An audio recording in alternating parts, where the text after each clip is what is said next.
Hello साथियों, नमस्कार। मैं सत्य प्रकाश एक बार फिर से आप सभी के समक्ष करंट अफेयर्स के कुछ महत्वपूर्ण प्रश्नों को लेकर के उपस्थित हुआ हूं, जो कि अभी हाल फिलहाल चर्चा में रहे हैं। प्रश्न एग्जाम के दृष्टिकोण से तो काफ़ी ज़्यादा उपयोगी है ही, बाकी आपके सामान्य जानकारी के दृष्टिकोण से भी काफ़ी ज़्यादा उपयोगी हो जाते हैं। जो भी प्रश्न हैं उनके उत्तर तो जानेंगे ही, बाकी प्रश्न का भी विस्तार से चर्चा करेंगे। चलिए हम देख लेते हैं प्रश्नों को। पहला प्रश्न है हमारा, हाल ही में किस राज्य सरकार ने नंद बाबा दूध मिशन को लागू करने के लिए समिति बनाई है? तो वह उत्तर प्रदेश है। वहीं इस प्रश्न का हम अगर विस्तार देखें तो इस योजना के माध्यम से राज्य के किसानों को दूध की अच्छी कीमत प्रदान की जाएगी और साथ ही उनकी आर्थिक स्थिति में सुधार किया जाएगा। वहीं पशुपालन के साथ साथ किसानों को भूमि की उपज बढ़ाने के लिए कृषि यंत्र खरीदने पर 50% सब्सिडी प्रदान की जाएगी। वहीं उत्तर प्रदेश के मुख्यमंत्री योगी आदित्यनाथ जी हैं। उत्तर प्रदेश की राजधानी लखनऊ है।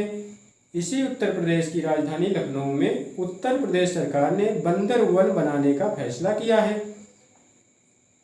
वहीं शिकायत निवारण सूचकांक में उत्तर प्रदेश टॉप पर रहा है। हाल ही में वन बेल्ट वन ट्री अभियान की शुरुआत उत्तर प्रदेश में की गई है। वहीं उत्तर प्रदेश के अमरोहा ढोलक को जीआई टैग भी प्रदान किया गया है।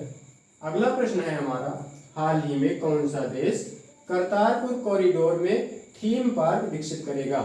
तो वह देश है हमारा पाकिस्तान। वहीं इस प्रश्न की अगर हम विस्तार में चर्चा करें तो हाल ही में अनवर उल हक ने पाकिस्तान के कार्यवाहक प्रधानमंत्री के रूप में शपथ ली। वहीं पाकिस्तान के क्रिकेटर वहाब रियाज ने अंतर्राष्ट्रीय क्रिकेट से संन्यास ले लिया है। और वहीं गीतिका श्रीवास्तव पाकिस्तान की भारतीय मिशन की प्रमुख बनने वाली पहली महिला बनी है। वहीं हम पाकिस्तान की राजधानी की बात करें तो इस्लामाबाद है। मुद्रा की बात करें तो रुपया है। हम राष्ट्रपति की बात करें पाकिस्तान के तो वो है आरिफ अलवी। हम पाकिस्तान के प्रधानमंत्री की बात करें तो वो है शहबाज शरीफ। वहीं हम भारत पाकिस्तान रेखा की बात करें तो वो है रेड क्लिफ रेखा। अगला प्रश्न है हमारा, हाल ही में किस देश में आयोजित युद्धाभ्यास ब्राइट स्टार 23 में इंडियन एयरफोर्स और नेवी ने हिस्सा लिया है? तो वह देश है मिस्र। वहीं अगर इस प्रश्न का हम विस्तार में चर्चा करें तो यह युद्धाभ्यास 27 अगस्त से 16 सितंबर यानी आज 2023 तक आयोजित हुआ। यह बहुराष्ट्रीय त्रिसेवा सैन्य अभ्यास एक ऐतिहासिक अवसर है जिसमें 34 देश भाग ले रहे हैं। वहीं भारत ने पहली बार इस ट्राई सर्विस एक्सरसाइज में हिस्सा लिया है। वहीं वर्तमान में हमारे वायुसेना प्रमुख विवेक राम चौधरी हैं और वायुसेना दिवस जो है 8 अक्टूबर को मनाया जाता है। वहीं अगला प्रश्न है हमारा, हाल ही में राष्ट्रीय हिंदी दिवस कब मनाया गया? तो राष्ट्रीय हिंदी दिवस हमारा 14 सितंबर को मनाया गया। वहीं इस प्रश्न के बारे में हम थोड़ा विस्तार से चर्चा करें तो राष्ट्रीय हिंदी दिवस हर वर्ष भारत में 14 सितंबर को मनाया जाता है। इसके अलावा 10 जनवरी को विश्व हिंदी दिवस के रूप में मनाया जाता है। राष्ट्रीय हिंदी दिवस की बात करें तो इसी दिन वर्ष 1949 में संविधान सभा ने एक मत से निर्णय लिया कि हिंदी ही भारत की राजभाषा ऑफिशियल लैंग्वेज होगी और यह हिंदी भाषी राज्यों में कम्युनिकेशन के लिए उपयोग किया जाएगा। अंग्रेजी हमारी सहयोगी अधिकारी भाषा है और राज्यों के साथ संवाद करते समय इस्तेमाल की जाने वाली भाषा है। वहीं हम सितंबर माह के कुछ और दिवस की बात करें जो हाल ही में मनाए गए हैं तो 9 सितंबर को हमारा हिमालय दिवस मनाया गया है।